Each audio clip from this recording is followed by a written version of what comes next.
What up? What up? Oh, that sounds like I might be a little loud. Gotta work out the kinks in terms of audio as usual. How's it going, y'all? It's been a minute. It is the start of a new league year today, so I figured it was a good day for me to have a fresh start too. Shout out to Twitter. This is my first time going live on Twitter, and even longer than it's been since I've been live on YouTube. But tonight we are going to talk Cowboys free agency, what they've been doing, what the moves mean, how the fans feel about it. And I'm gonna share some life updates too. Y'all said y'all want to hear about that, so I'll share. So yeah, we'll get into all of it. And I don't know if this is going to be the year for the Cowboys. But it surely feels like it's going to be quite a year for me. So let's get into it. Where are we starting? Ah, how about with an intro? Queen bitch, supreme bitch, I'ma stay that bitch.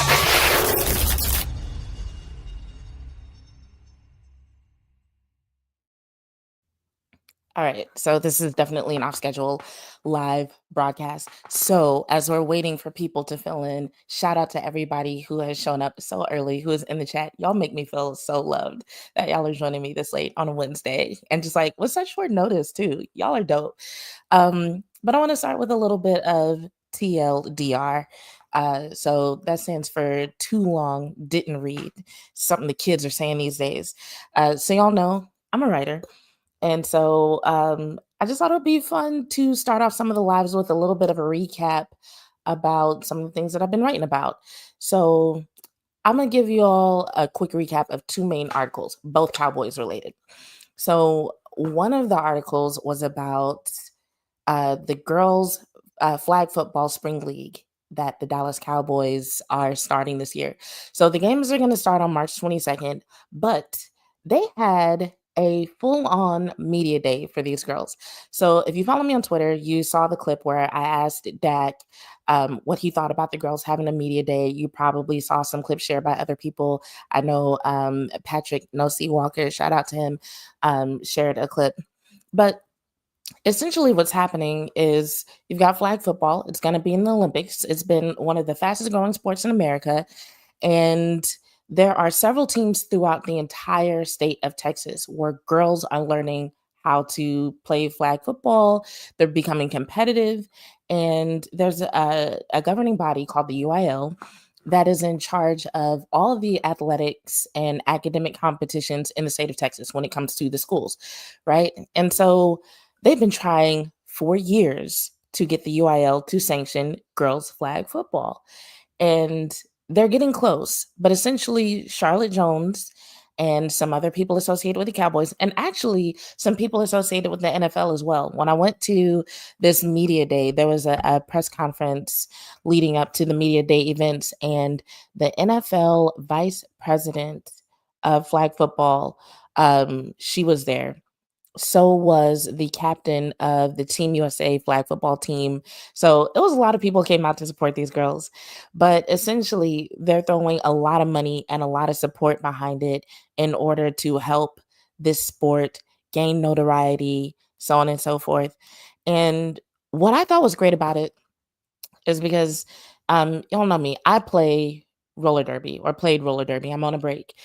And one of the things that I realized playing roller derby and trying to get sponsors, trying to get people to come out to games, so on and so forth, was that there are people who will be happy for you, like, oh, women playing a sport, women playing a contact sport, dope.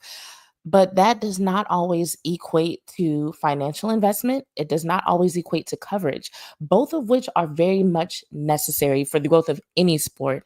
And they're hard to come by for women's sports and for girls' sports. And so, what I really liked about this event was the fact that the Dallas Cowboys weren't just doing a photo op, they're not just donating a little bit of money and being like, here, good luck. No, Charlotte Jones and several people, because obviously she has teams helping her with this, but I'm gonna just say Charlotte Jones because she seems to be spearheading this.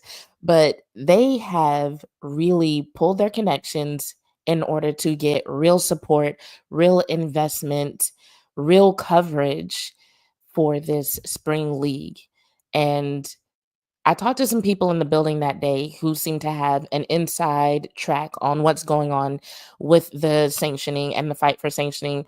And essentially, what it's coming down to is them having to show that there's interest in terms of participation, in terms of watching, and that it's a sport that can be financially viable. Because Texas is a big state, and they have to support putting something like that in the budget.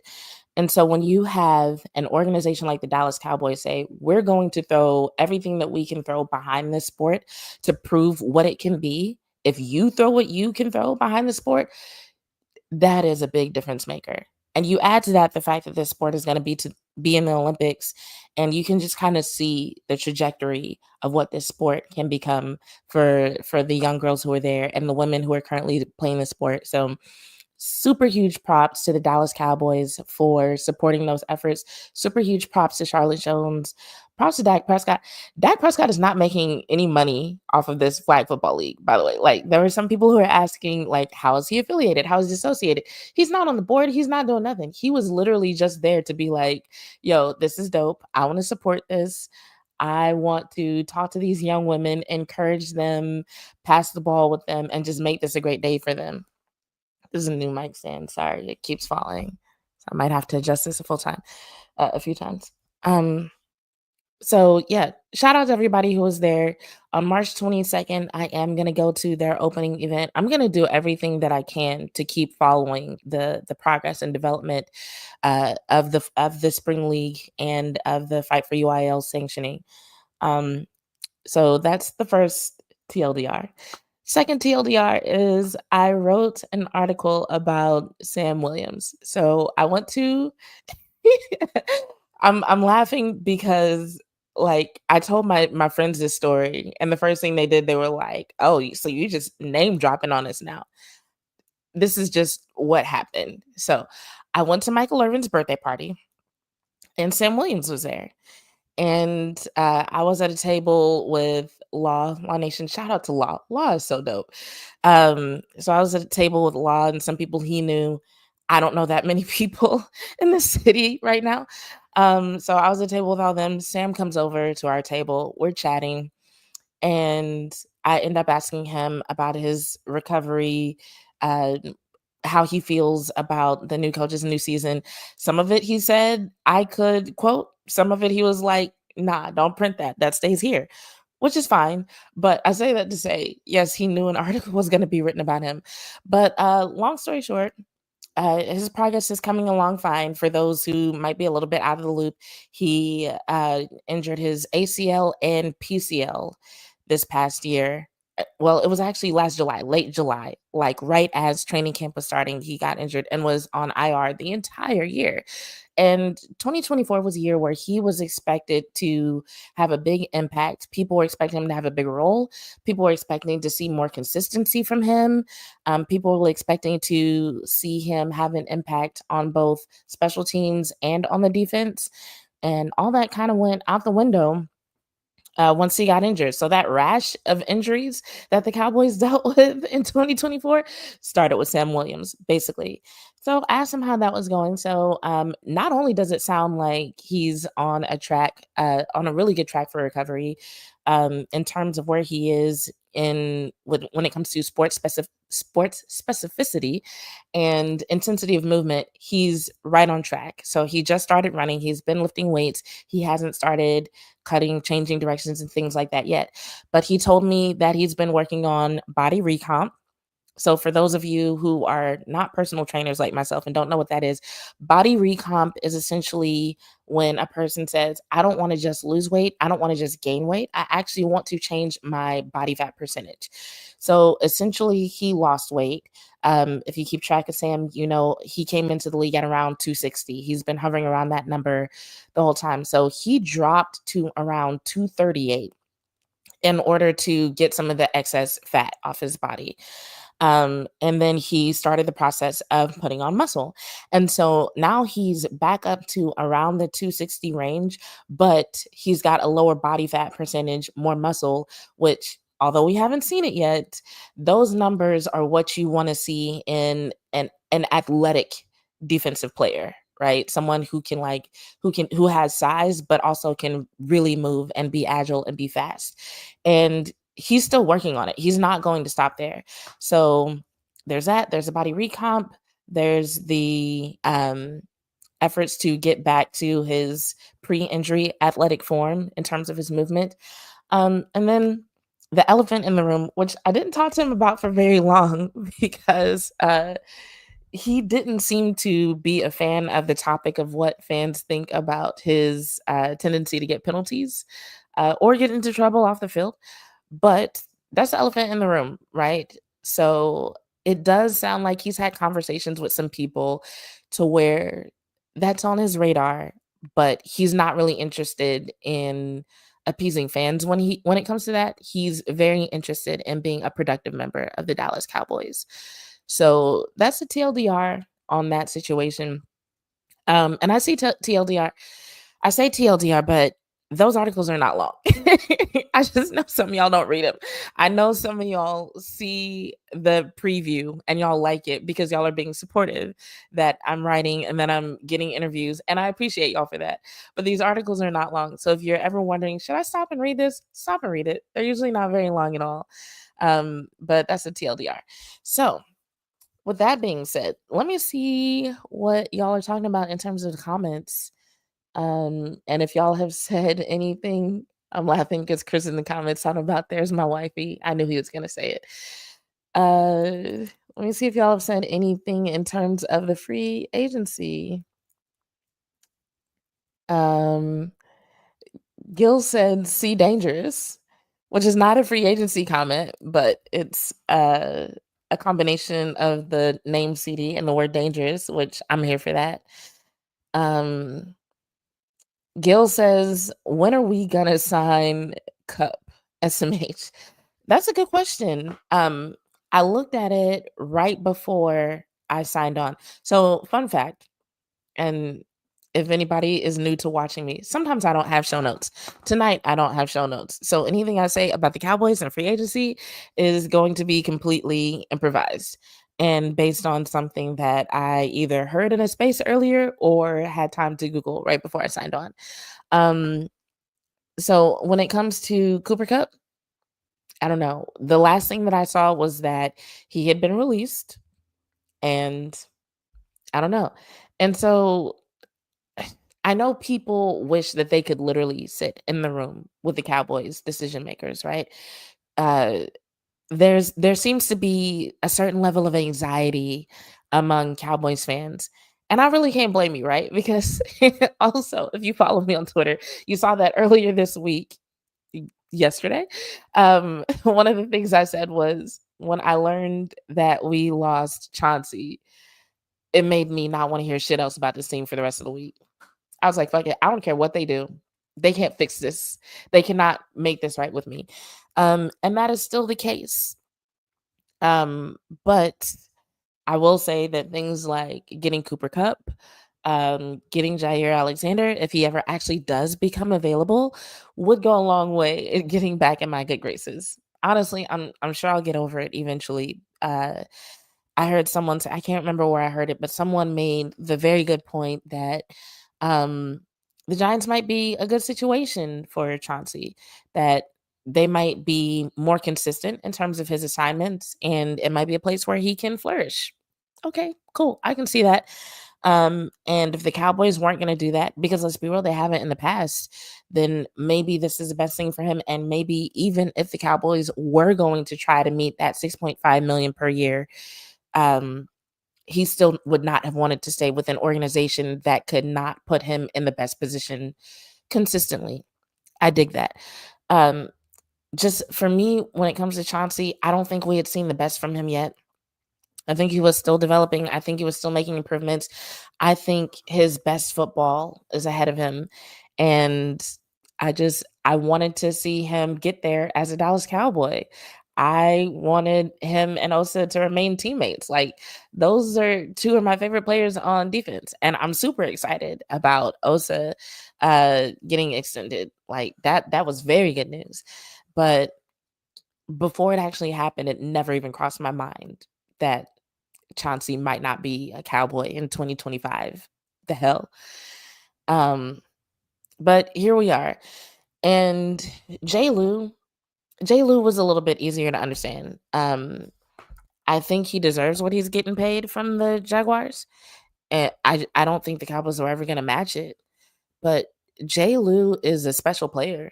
Like he sometimes people use the phrase chip on their shoulder to describe a player that approaches the game like they have something to prove. It was deeper than that with J. Lou. Like I can see you applying that phrase to him, but it wasn't just that he had something to prove, like which he did. He came into the league and there was so much talk about, oh, he's undersized, yada yada yada. Um, and so he did have some things to prove. But the way he approached the game, in terms of his attitude, in terms of the intensity of his play, in terms of being a ball hawk before Trayvon Diggs, even once Trayvon Diggs came into the picture, um, the way he seemed to impact the locker room, that wasn't just, I have something to prove, so I'm going to show up and be boisterous and loud and have this noticeable attitude. That was a certain type of competitor. That was someone who seems to approach life with a certain philosophy that also happened to apply to football. Um, and and there's a difference. There are some people that you'll see that will be a certain way off the field, but then they feel the need to turn it on in order to be successful at the game. But then there are some people who are like, no, that's who they are through and through. And it just so happens that that attitude lends itself to football. And the reason why I like that is because those people inspire you in a different way than someone who just turns it on the field. Those are the type of people who remind you that even when you're dealing with success, even when you're experienced with success, life can throw things at you that require you to be thick skinned, that require you to be tough, that require you to approach it with a certain attitude that says, this situation isn't going to beat me, whether it's on or off the field. I just thought he was a dope person, good player, dope person. And any organization is lucky to have him. So, shout out to him. Happy for both of them. Sorry, I won't see them with the Cowboys anymore. Who else are y'all asking about here? Chris Johnson says they screwed Chauncey by moving him inside. Once they finally moved him back to DE, he flashed, and now he's gone. Yeah, I can't argue with you there. One thing I will say is that I'm proud of how Chauncey handled that. Um, so for most of the season, I don't even remember if it was most of the season, at least part of the season, when I was on Girls Talk, Boys Talk, we had locker room access. And one thing that I remember about Chauncey was that he was always upbeat. No matter like whether they had just experienced a loss or even if everybody in the locker room was, just showing signs of them having a tough practice, every time I walked past him and talked to him and asked him how he was doing, he would just smile and say he was blessed. He'd be like, I'm blessed to be here. Like, I'm happy to be here. I'm blessed to be here. I feel blessed. Like every time I talked to him, he used the word blessed. And so I get what fans are saying when they're like, oh yeah, the Cowboys screwed Chauncey, yada, yada, yada. If he looked at it that way, that was something that was not often expressed. That was something that he did not lead with in terms of how he approached his practice and how he approached his play. Um, he made the best of the situation. He he literally did everything he could to make that work. And even though it wasn't the best thing for him in terms of showing what he was capable of, what he could do, um, to me, and I'm a person who, the more you listen to me, you'll see that the intangibles to me matter. A player's characteristics to me matter just as much as their abilities. And to see a player like that just keep giving it their all, keep trying, keep doing the best that they possibly could. You never heard him in the press complaining. Um, that was a big deal to me. I like that about him. And so to me, that was kind of a win for him. To me, that was kind of a way that even though he like nobody would be like, "Oh, they should move him there permanently," right? I never heard anybody say that. But to me, it was a way that he showed, like, yeah, give me a little bit of time. Maybe I could do this. It's not my natural position. It's not something that comes easily to me, but I have the work ethic necessary to figure it out. Um, I can be effective enough. This is what my team is requiring of me. I'm going to do it to the best of my ability. And that is more than a lot of players would do in that situation. There are legit some people who would half-ass it and then blame it on the team for putting them there in the first place. But you could tell he gave it his all. You could tell that he did his best to support the team and thrive in a position that was never supposed to be his. So I, yeah, I still look at everything he did there as a positive, so to speak. Uh, Keystone said, I guess Chris, I guess we don't like our guys. You know what's funny about that? That is actually a conversation that came up in one of the Twitter spaces that I was in. So your guy Nick's, if y'all don't follow him, if you're watching them and if you're watching this echo in my ear, one day I'm gonna have producers and I won't have to listen to an echo in my fucking ear that fucks me up when I'm talking. But your guy Nix, if you are watching this and you don't already follow him, you should, and you should hop in the Twitter spaces, even if you're just listening. But there was a space, I don't remember if it was yesterday's or today's, but we actually talked about that whole idea of the Cowboys being kind of known for saying, oh, we like our guys and not really showing it. Um, Sometimes that's something that people just say, I think, because let's be real, with as much cap space has been cleared, could they not have given Chauncey 6.5 million? Could they not have given him 6.5 million and found someone to take the position that he was subbing for and let him play where he's supposed to play? I feel like there are ways that they could have worked things out. And for whatever reason, they didn't. So it's kind of like a lot of people when they say that they like you or that y'all are friends or that y'all are cool, it's conditional. I don't think it was ever unconditional. Um, they just never told us the conditions. I don't think they told a lot of the players the conditions. So yeah, they like their guys. They just don't like their guys unconditionally. So do with that realization what you will. I think that's something that a lot of Cowboys fans are going to have to come to terms with, is that, sometimes we try to take what we hear the Joneses say and take what we see the organization do, and we try to reconcile it. And I think at some point we just have to come to the conclusion, hey, I've made this realization. We can see what it is. It's too much of a pattern for us to ignore it. And we have to do with that realization what we will.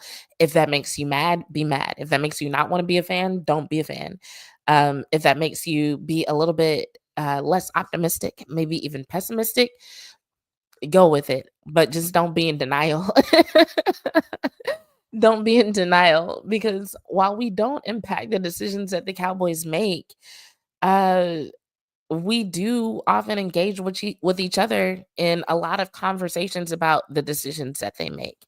Um, and sometimes the narrative that we create as fans when we're engaging in these conversations, it gets picked up by media outlets. It gets quoted by media personalities, right?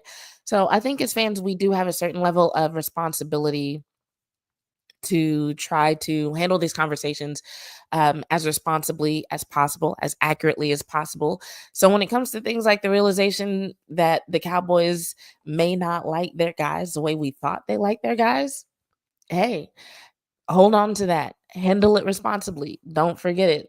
So the next time they talk about somebody they like, hey, take that with a grain of salt. Next time we think that there's a player who deserves to be a Cowboy for life and they should do whatever they need to do within reason to hold on to that player, um, we should be open to the idea that we might wake up and that player's not a Cowboy anymore. That's literally what happened with Chauncey. I've been working a lot, and so the night the move happened, I went to bed early, and I woke up And ironically, it was actually Osa's Instagram story because like I woke up, I did my morning routine, then I went to check my phone. I'm checking notifications. I'm on Instagram and I see his story and it was one of the graphics that one of the media outlets had posted about Chauncey leaving and he said it was bittersweet. And I was like, "What?" Because the entire story wasn't in the graphic, so I had to Google it after that to see what happened, and I was like, "Dang, he gone to the Giants." Oh, well. I'm gonna miss seeing him on the field with the Cowboys. Let's see who else y'all are talking about in these comments. Anybody? Anybody? It looks like both Twitter comments and YouTube comments are showing up. If you want to be sure that I get your comment, come over to YouTube. But it does look like some stuff is coming up from Twitter. I think there are two ways to leave comments via Twitter, and one of them does not work. So that's why I always tell people to come over to YouTube. KC says, I like the moves, but I'm definitely pulling for Sam to make his impact. Same, 100%. So with the moves that they are making, it does seem to be affecting the roster in such a way to where Sam should get those opportunities to make an impact. And I hope he does because that would be good for the team. Sam has shown the potential to have an impact. I think the thing that makes a lot of people worry is the fact that Eberflus literally has a reputation for leading defensive units that are some of the least penalized defensive units in the league. Sam Williams, on the other hand, has a reputation for being one of the most penalized defensive players when you account for the amount of minutes or the number of snaps that he's on the field. He's one of the most penalized defensive players in the league. So people are like, how is that going to work? Um, so right now, I'm going to just trust him to improve and do better. I don't think he wants to get penalties. Sometimes people talk about him as though he just doesn't care. And I don't think that's the case at all. I don't think that's the case at all. I think he has prioritized in the past. I think he's prioritized certain aspects of his play that, if they aren't kept in check, can lead to him getting penalties. I don't think he doesn't care. I don't think he does it on purpose. I think he just needs a little bit of refinement in those areas, a little bit of adjustment in terms of what's a priority for him and how he approaches the game from a physical aspect. But I think he has the capacity to minimize the penalties and make a big impact. And here's the other thing about Sam. Have y'all ever met a person that when you meet them, you realize there's more to them than their reputation? And I'm not saying his reputation is wrong. I'm not saying that the things that have been reported about him just are inaccurate. That's not what I'm saying. I'm saying that's not all there is. That's all. And I'm pretty sure we've all met somebody like that, or you might be somebody like that, where you know the things that you're known for, your personality, your character, what you're capable of doesn't stop there. Um, I think that's the case with Sam. And I think had he been given the opportunity to show that in 2024, more people would realize that. I crossed paths with him a few times because the Cowboys experience events that Law would go to, Law would invite me many times. And a lot of times Sam would also be there. And so I got to speak to him a few times throughout the season, got to talk to him off camera. And so I'm not gonna pretend like I know him so well or like we're close or anything. It's nothing like that. But it's just like you meet a person a few times, you start noticing little things about their personality, about their character, things that they might say to you that you didn't expect them to say. And you're like, you know what? Maybe this person is XYZ, but they're also ABC. And that's kind of how I look at Sam at this point, where it's like, I don't know what the ABC is. It's kind of like if it's nighttime and you look into a lake, you don't really know what's in there, but you know the lake is not a parking lot. Does that make sense? That's a weird ass analogy. Um, But yeah, it's like, yeah, just give him a chance to contribute. And I think he'll be fine. Um Casey also says, I think people are sleeping on Mingo making an impact in some way. I think people don't know enough about Mingo to sleep on him. And maybe that's why he's not getting talked about. Um, because I think about him when I think about, I think about Mingo when I think about people I still have questions about, honestly. So you're not going to see me tweeting a lot about Mingo or posting a lot about him because I don't know what to say. The only thing that I know what to say is the same thing that I've been saying since the Cowboys acquired him, which was, um, people were wondering what kind of impact he could make. And I was like, yo, physically, he's got all the attributes. He's talented. To me, it looked like his decision making needed work. Certain things that a wide receiver should get used to when they're trying to make an impact, like when to run out of bounds versus fighting for yards. Um, Getting better at run blocking, getting better at knowing when to improvise versus strictly follow a route or strictly follow the way a play was designed, right? We've seen that with CD Lamb a few times where he's had to improvise for the sake of helping Dak or getting himself open in order to get a pass. There have been a couple of passes where it's like if you listen to Dak in his post game press conferences, he'll say, "Oh, I thought that was going out of bounds. I thought that was going to be a throwaway ball, but CD went up and grabbed it. He made a move, he got it." Things like that are things that I haven't seen in Mingo's game. And things like that are essential when it comes to being considered a good and impactful wide receiver. Things like that come with experience. They come with good coaching. Not just good coaching in terms of play calling, but good coaching in terms of who's your wide receiver coach. What are they teaching you? How are they helping you develop? Right. So, in that sense, being in a different place could have an impact, but he hasn't been with the Cowboys long enough. And he hasn't had enough snaps, enough experience, enough opportunities to make some of those adjustments that would have him come off as a smarter player with better instincts. So he needs time. And I think once he has that time, those opportunities, I think once he goes through a full offseason with the Dallas Cowboys, I think he'll put enough on display for Cowboys fans to start talking about him more and have some better things to say. But he needs time.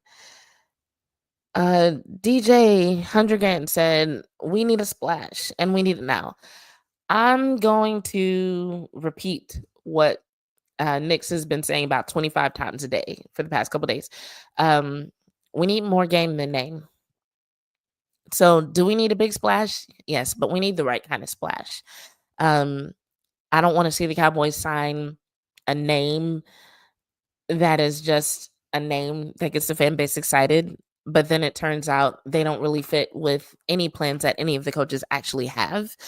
Um, so yeah, I guess it depends on what you mean by splash, whether or not I agree with you. And I love how this podcast has just turned into a Q&A with you guys. Huge shout out to all of y'all putting comments in the chat because I had no show notes and now I just get to talk with y'all. This is dope. I'm here for it. Chris asks, would you rather JT or T Mac with the 12th pick?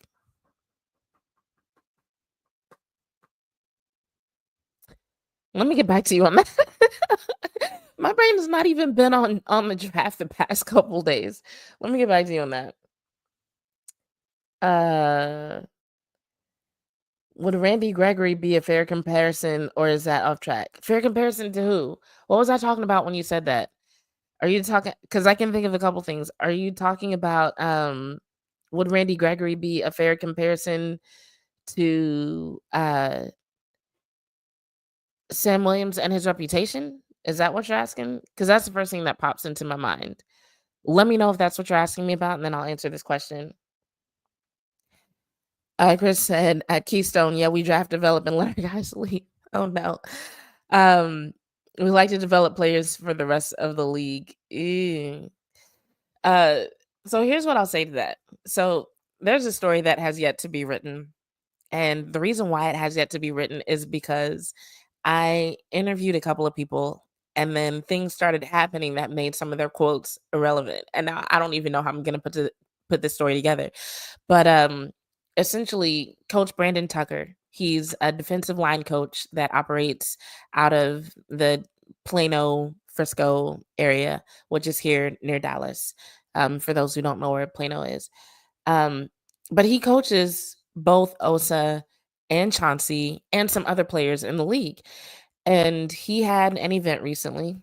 Hold on, give me a second.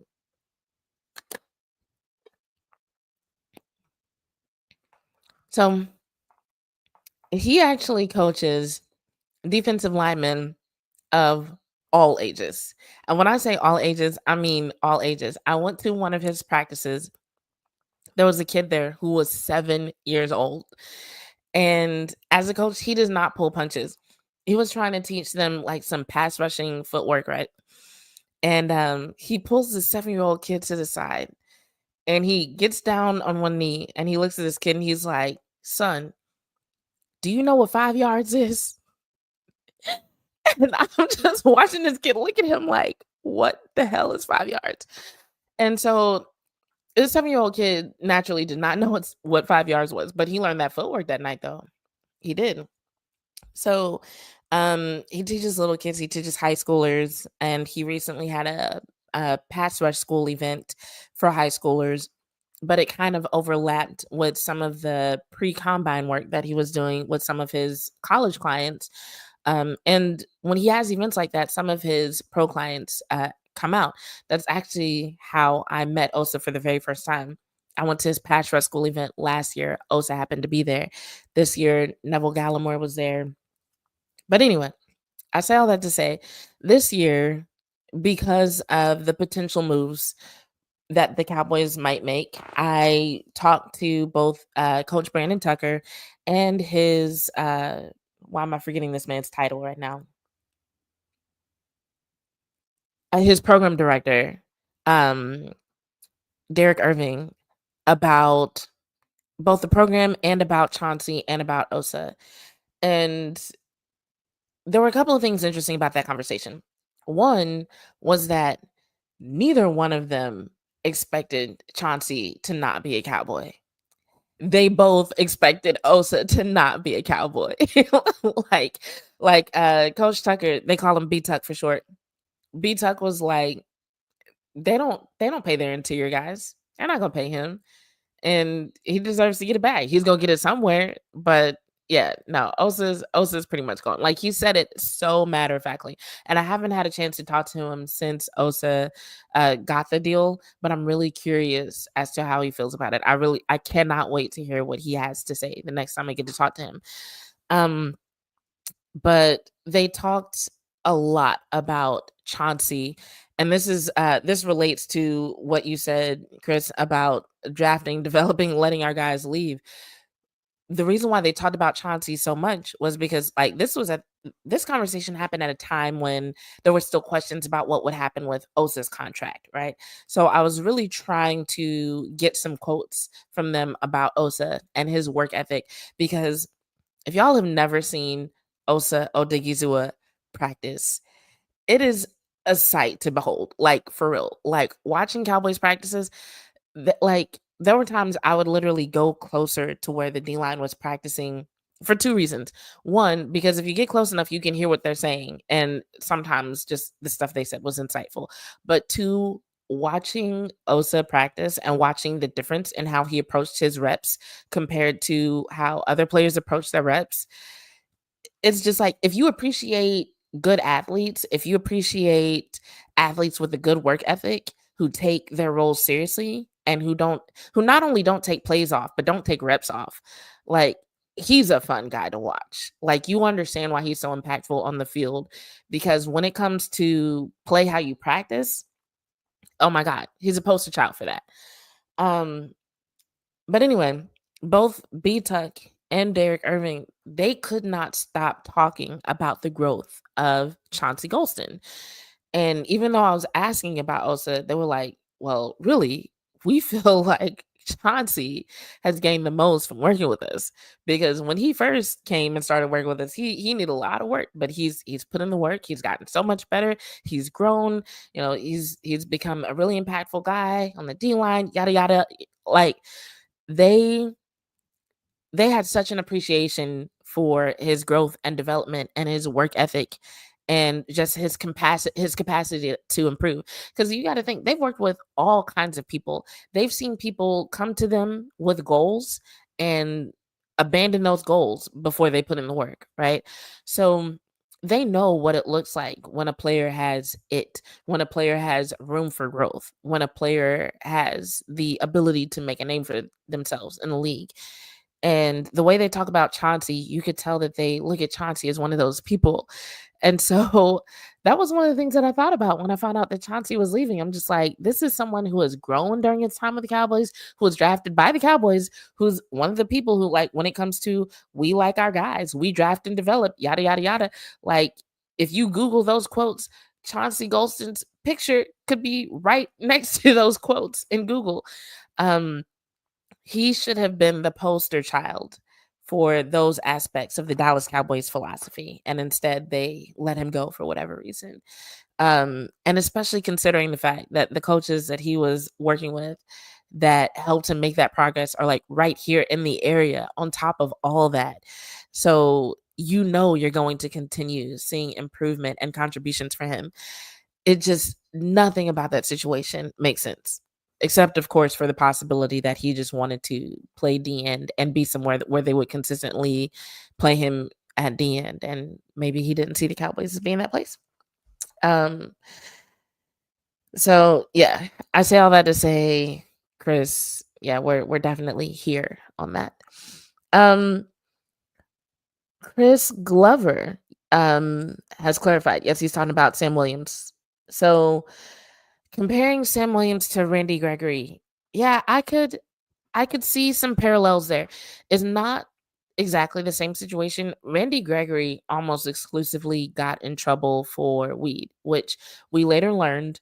And I don't know the status of this lawsuit, but he ended up filing a lawsuit against, I don't remember if it was against the Broncos or against the NFL, but it was a lawsuit related to the fact that he was prescribed legal medicinal marijuana, but was still penalized financially by the league for taking it and for it being in his system.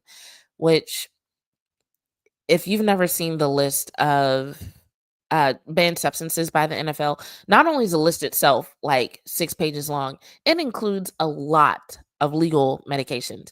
And essentially, even if you're prescribed something, there's a process that you have to go through with the league in order to get permission to take it. So there can be a medical professional who says, you know what, I've evaluated you. I think you need this in order to feel better. I think you need this in order to properly function as a human being. And the NFL can be like, yeah, I know that doctor, I know that psychiatrist said you need that, but you don't get to take it until we say you get to take it if you want to keep your job, right? Which is kind of fucked up to me, but that's something that the NFLPA will have to work out and work on. But um so Randy Gregory got in trouble almost exclusively for that. It was something that he did regularly, that he made clear was a habit he did not want to change. So I would say that they are similar in the sense that they are both players who became known for negative headlines and who fans, both of the team and of the sport, kind of boiled down to those negative headlines and didn't necessarily look for other things until later. So there are a lot of people who, when Randy Gregory ended up leaving the Cowboys, they didn't they didn't like that. They weren't fans of that whole situation because they saw Randy Gregory as someone who could contribute to the team. Um, and so I think Sam will eventually become that type of person where if he does end up leaving, he'll be one of those people that the fans will miss, and they'll realize, like, damn, we spent way too much time worried about these negative headlines and not appreciating this person for what they brought to the field. So yeah, I could see that. I think Sam needs a little bit more time to let his story play out to see just how similar those paths are, right? Because right now, I can't imagine people putting him in the same category as Randy Gregory, but I think he was on that trajectory. Like there were so many people who were looking forward to what he was going to do in 2024. So assuming that his trajectory stays the same, which honestly, when I come across a player who's like, yeah, I'm taking my recovery period to also work on body recomp, I'm like as a personal trainer, I'm like, yes, that is exactly what you should be doing. That is such a responsible way to handle your recovery. Like that shit makes me smile. Like as a personal trainer, as a former coach of a sports team, that shit makes me smile. Right. So I'm like, dope. Sam is making good decisions. Um, so yeah, if he keeps making those good decisions, if he keeps examining what he can work on now in order to make him a better player once he's recovered, absolutely. I could see him making those kinds of contributions. Um, Willie says we still need a real number two to CD at the wide receiver position. Agreed. And the reason why I'm kind of like taking my time and looking up is because I'm thinking about we have so many receivers on this roster. We have so many receivers.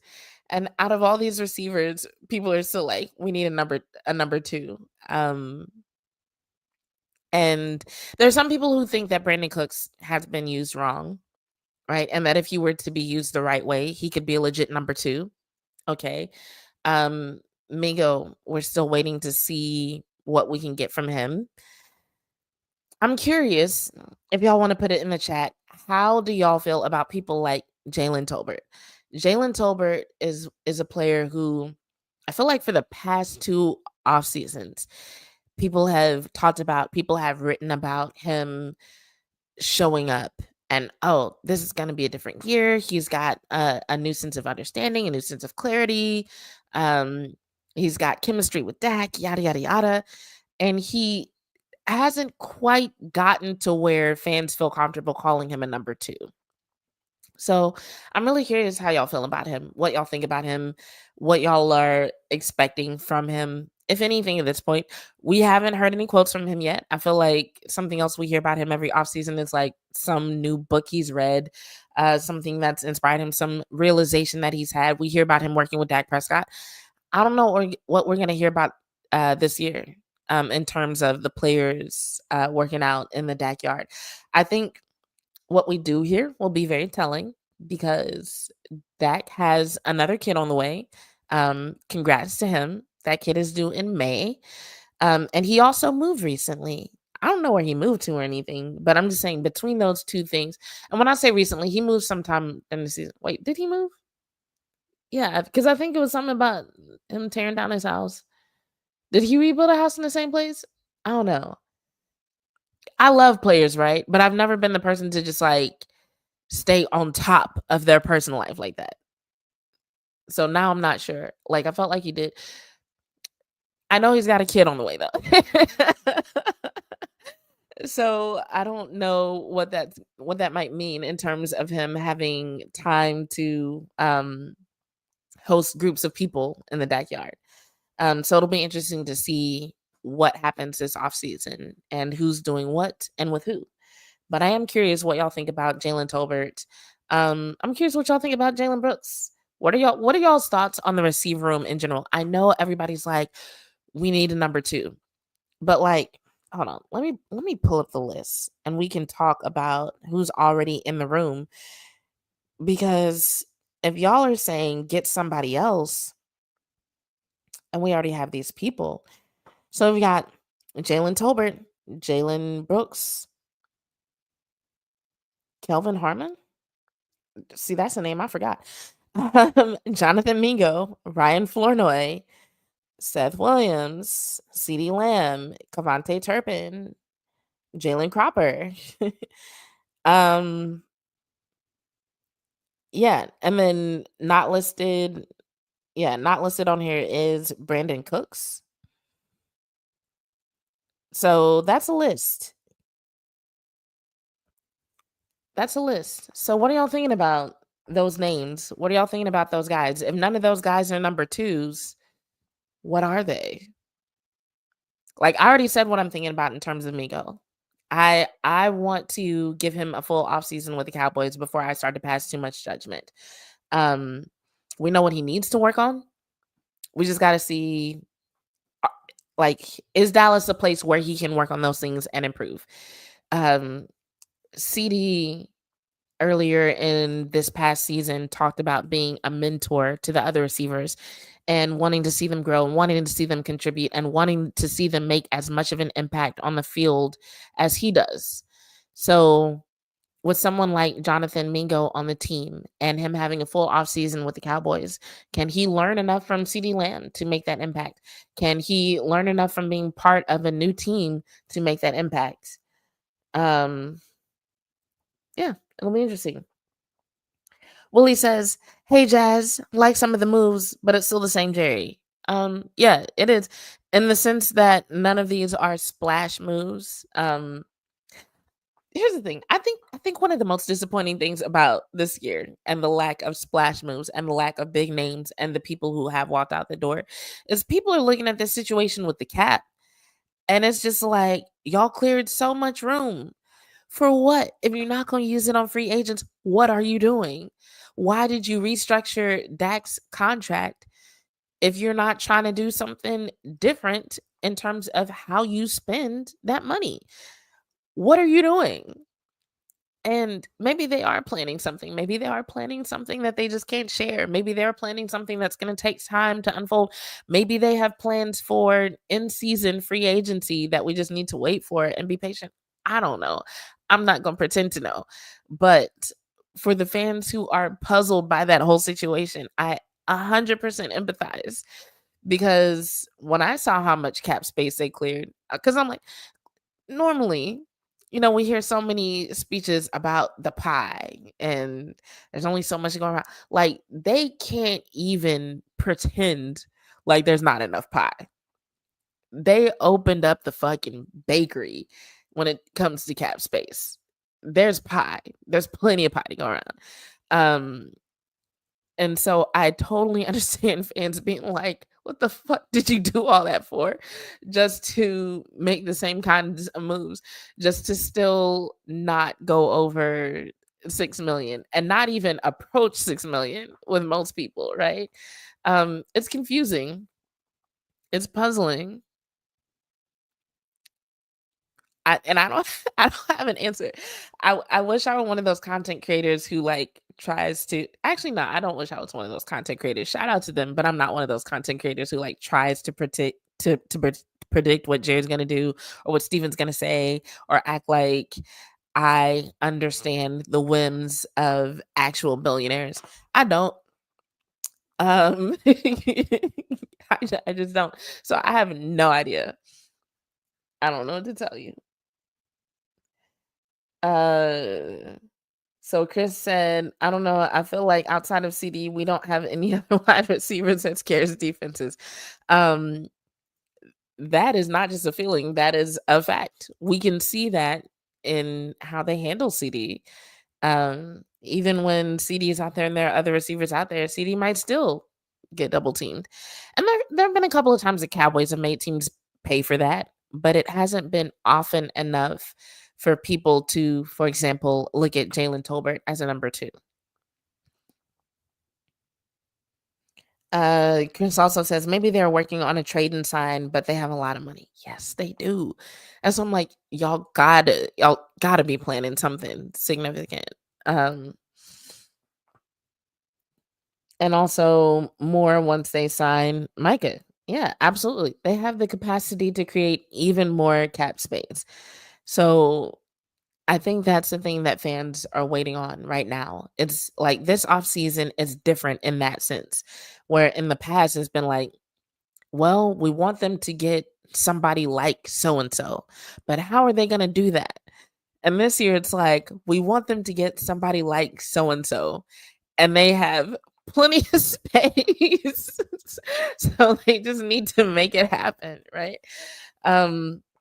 So yeah. This drink I made myself is kind of strong, y'all. I'm sorry. I hope I don't sound too stuffy because alcohol does make me a little bit stuffy.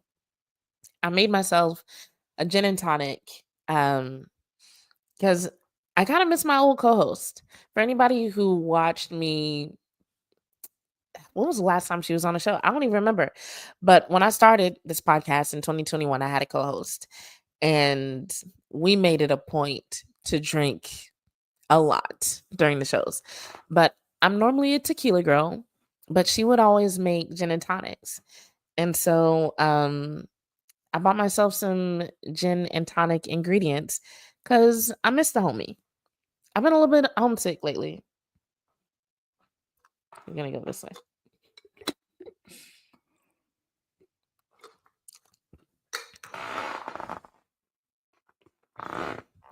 Had to cough for a second.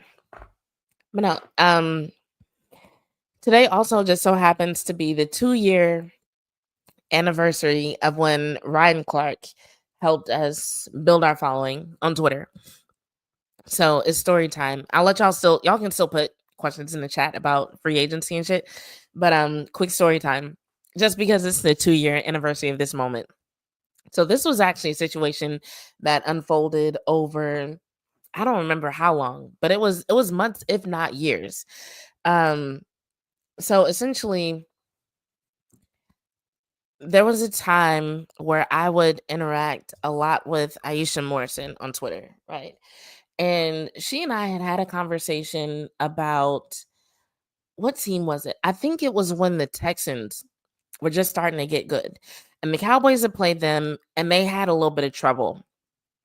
And she and I had a conversation after that. And I was like, I think the Texans are starting to get good, but the next team that plays them, they're not going to attack that team for struggling like they're attacking Dak, right?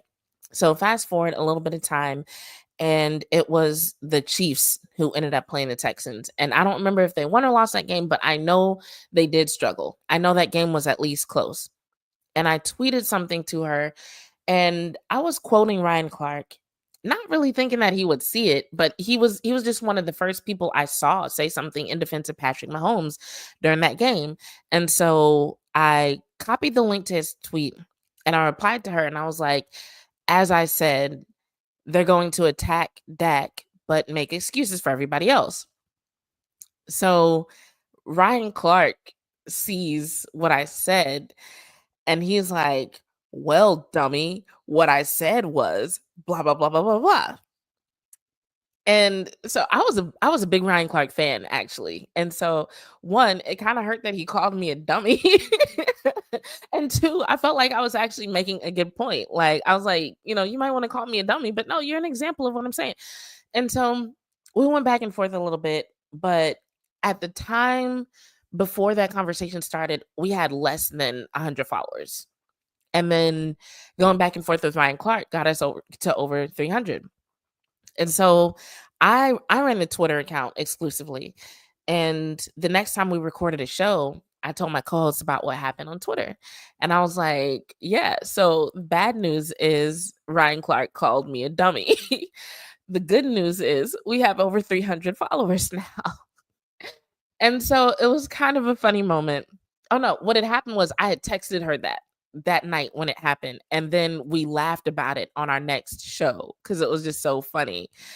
And so then later on, I took that clip of us telling that story about the text conversation between us. I took that clip and I put it on Twitter. And I tagged Ryan Clark in it. And I don't remember what I said, but it was just something about, like, I guess it was a silver lining to him calling me a dummy, even though I was a big fan, yada yada yada.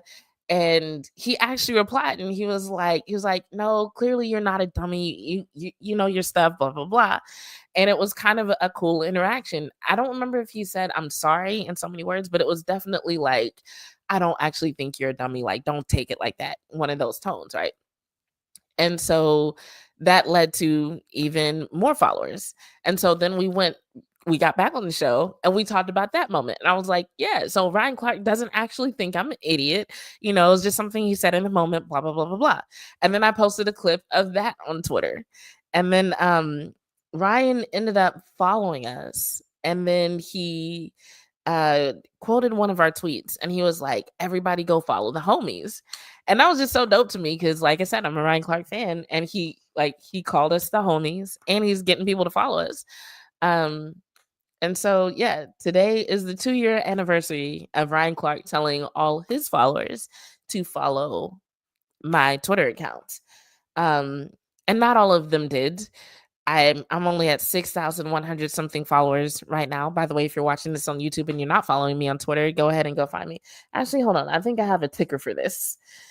Um, yeah, go ahead and follow me on X. It is now X.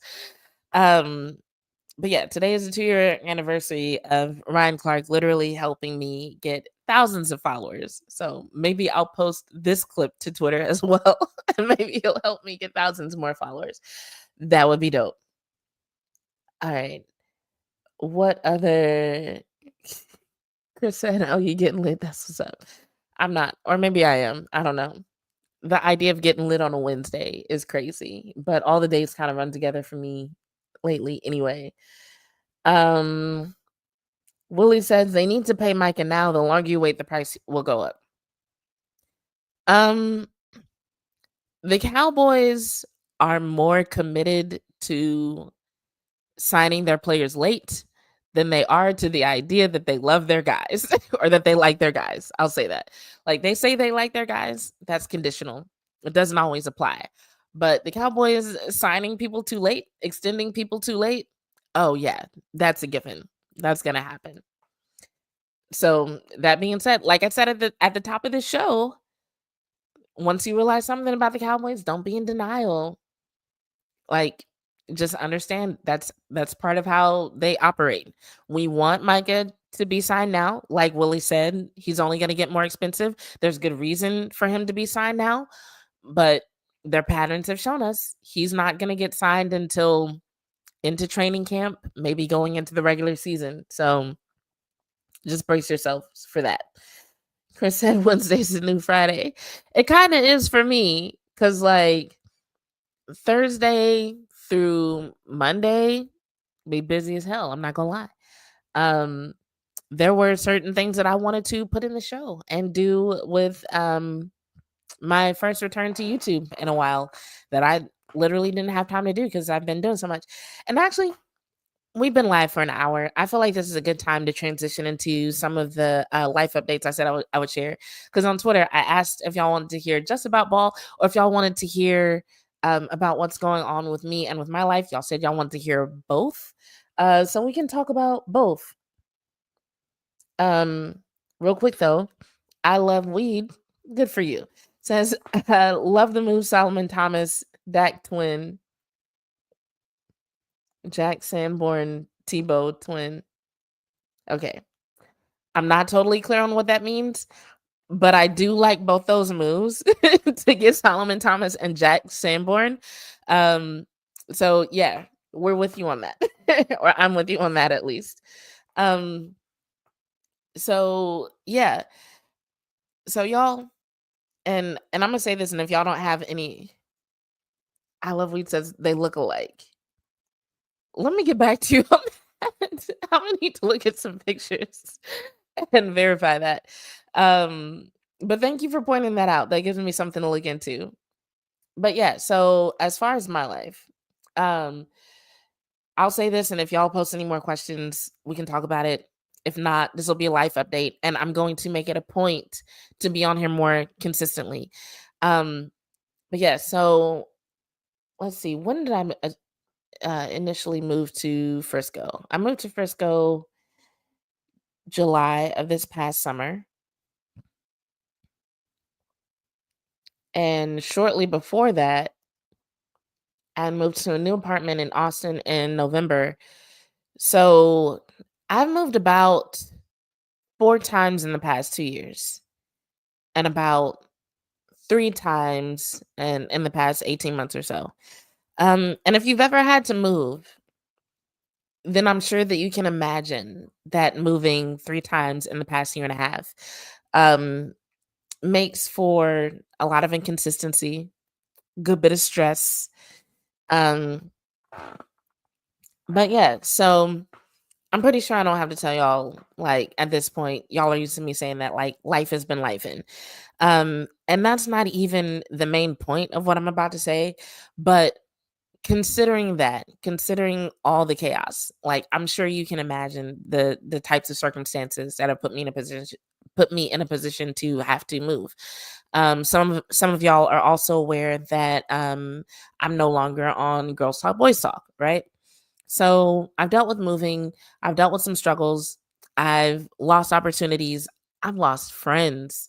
And so it's not even so much that just the circumstances have been rough, just even from an emotional standpoint and processing so much loss, so much change, so much learning I had to do about myself all at once. That can be a lot to deal with. And so the question comes up when I talk to people sometimes, like, amidst all this chaos, why are you still in Dallas or in the Dallas area? Because I don't have to be here. Um, I could have gone back to Austin, could have gone back home, could have just gone somewhere where I think there are more opportunities.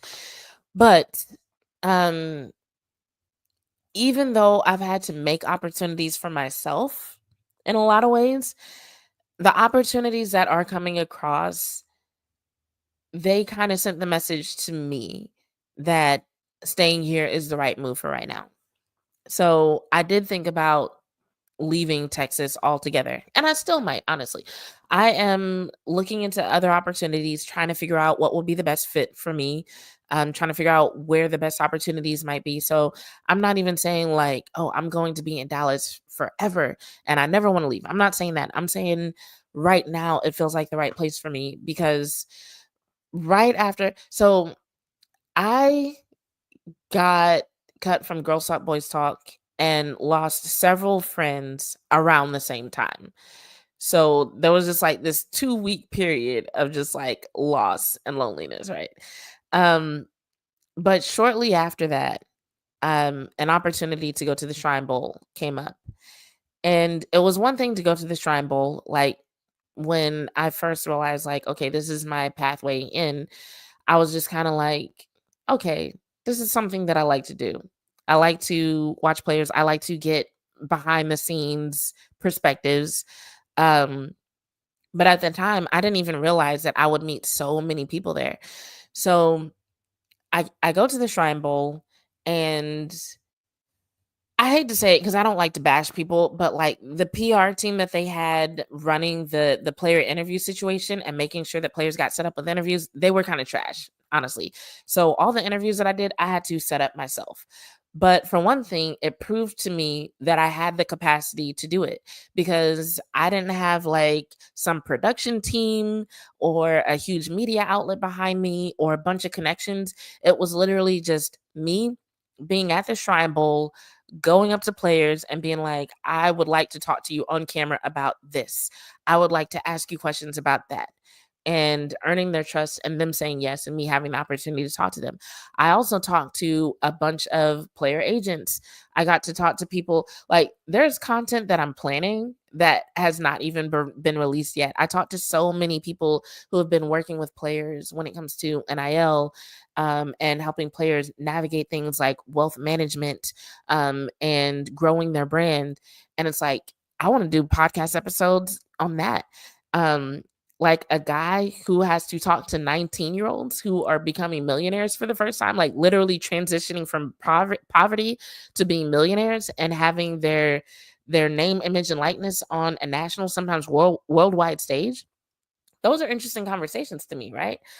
Um, but meeting those people, making those connections, having those conversations, it just kind of reinforced to me the idea that, like, yeah, this is what you're supposed to be doing. And right now you're in a place to do it. So do that shit.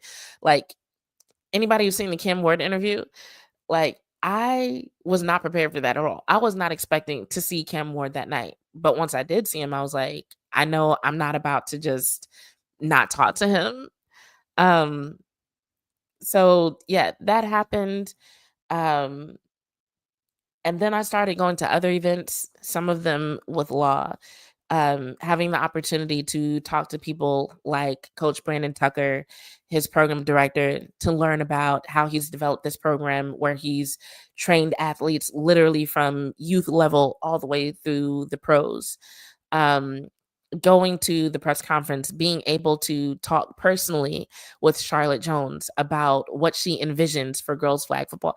Like, that was my first time ever talking to Charlotte Jones. When I was on Girls Talk Boys Talk, I never got to talk to Charlotte Jones. But now I'm out here like doing shit on my own. I'm like, oh, I'm gonna go talk to Charlotte Jones.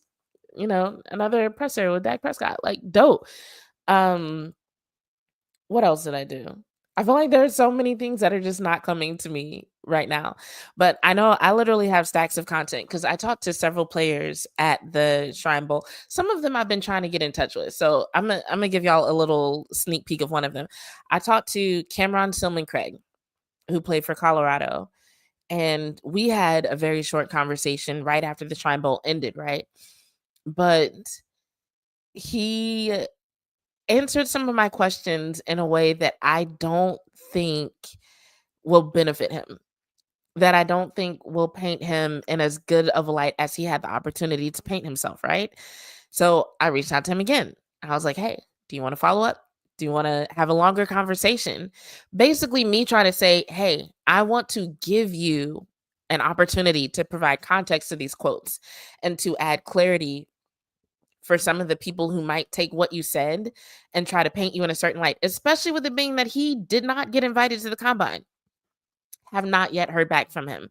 So for some of the interviews that have not been released, sometimes that's what I'm waiting on. Sometimes it's just me trying to see if this player will get back to me just so I can make it a better piece for them.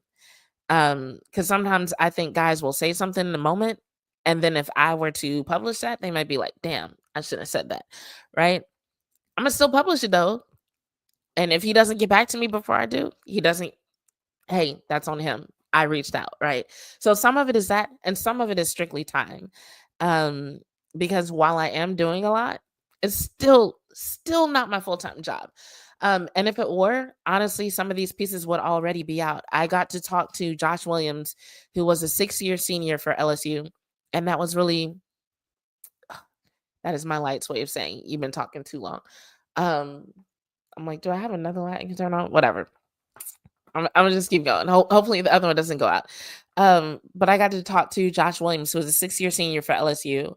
And one of the first things I asked him was like, in this day and age with the transfer portal and NIL, all this, how do you justify staying at one place for your entire career, being a 6-year senior, and especially considering the fact that LSU kind of started to struggle a little bit at the tail end of your college career? You know, that was a really dope interview. And when I say that this guy is a walking list of intangibles, and he's really good too, he's one of those guys that I think some team is going to notice him and they're either going to draft him or sign him as an undrafted guy, and they are going to get a steal because this guy is not only athletically gifted, but he also just has the character of a leader. He can contribute so much to a team. That is an interview that hasn't come out because of time, right? And if writing were my full-time job, if creating content, if reporting sports was my full-time job, interviews like that would already be out. But because I have to balance it with things like a side gig and doing work for the fitness company that I worked for while I was in Austin, I still do work for them. I still see virtual clients. I still work on the website. I still do client retention for them. All that takes time away from time that I could be contributing to reporting. But one thing that it taught me was that, one, I really do love this shit, because for a little while I was like, okay, is all this a sign that I should just walk away from sports? Maybe it was a fun hobby for a little while. Um, but then it's like when I got so excited about going to the Shrine Bowl, when I got so excited about talking to Sam and Michael Irvin's birthday party, when I got so excited about writing about girls flag football, when I got so excited about talking to these agents, talking to these other guys who have such interesting insight on what players are dealing with when it comes to finding agents who can properly represent them, or learning how to manage this identity as stars in one of the most popular sports in the world. I was like, no, this is something that I need to keep doing.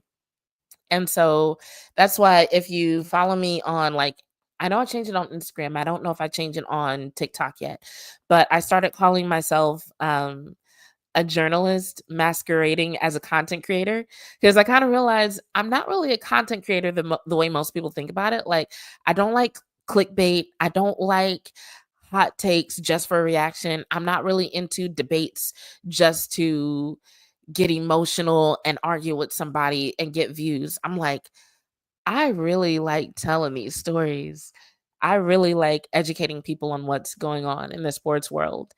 Um, and I feel like there's a place for me to do that. So, that's why I want to be more consistent with this, not because I feel like I'm just the best content creator ever, but because I feel like I have something unique to bring to the content creation space. And I like the fact that I can just go up to college players, to pro players, and they'll talk to me and they'll answer questions. And I can bring that information back to you guys, and I can tell their stories in a balanced way. Um, I love that. I love doing it. So that's where I am right now. Very much freelancing. I am going to be doing work for D210 for the UFL and for the WNBA. Um, and I am still writing for Cowboys Wire. And I don't know yet where that's going to bring me in terms of, like, when I first started writing for them, um, I don't know what I was expecting in terms of frequency. But it's like I've been trying to find time to work my way into writing more and more articles weekly. And I also hadn't thought about things like credentials, because, like, writing for USA Today, it's a little bit of a big deal, I guess. I think I kind of took it for granted, and I was just like, okay, just another opportunity, something, another way for me to talk about sports, right? But when I started telling other people, friends, family, like, oh yeah, I write for Cowboys Wire, it's published in USA Today, they're like, oh my God, that's so cool. Um, and so I guess it is kind of a big deal. And so, like, when I went to the press conference about the girls flag football thing, um, I had to get permission to attend that. So my editor sent an email to the right people, who then put me on the right list. And I was like, oh, snap. I might actually be able to go to events via this position of writing for this publication. So I don't know what's going to happen from there, but I'm excited about it. And having so many people show up to what's essentially an impromptu live broadcast, right? Because I just announced this a few hours ago. What the fuck? I just announced this a few hours ago. It's not like I go live every Wednesday. Um, and so to have so many of y'all show up, be active in the chat, ask me questions, yeah, it does mean a lot. And so, like, I appreciate the fact that so many of y'all are still fucking with me on that level. That's really dope. And it's encouraging. And it is yet another thing that to me is a sign that, like, I'm not done yet in this space. So, have I been passed up for some things that I wish I could have done? Yes. Have I been kept from some things? Like, yeah, yada yada yada. Like, if I wanted to do a woe is me segment, trust me, I could go on and on.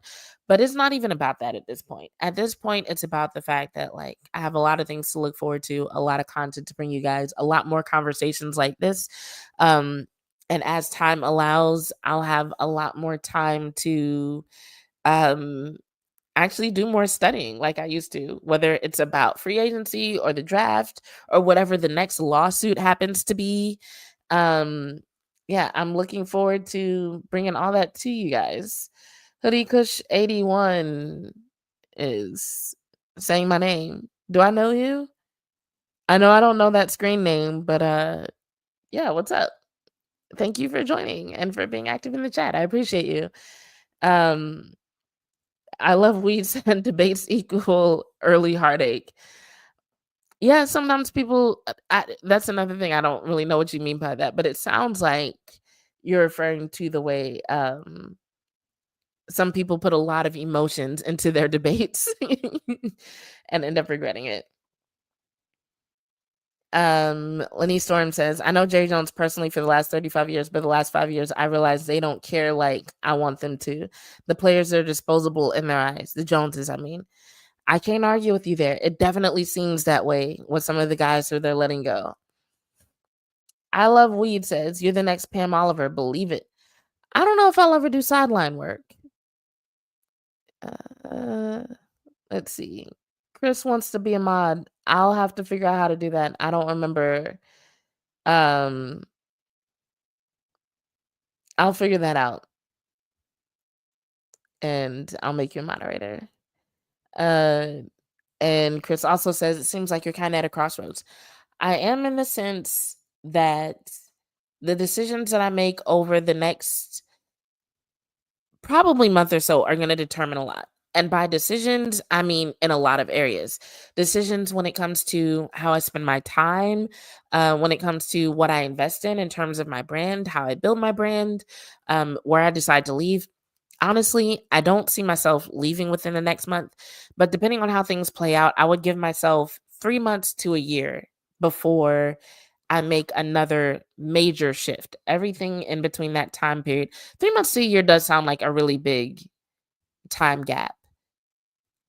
But that's just how I see it. It could be as early as 3 months or as long as a year.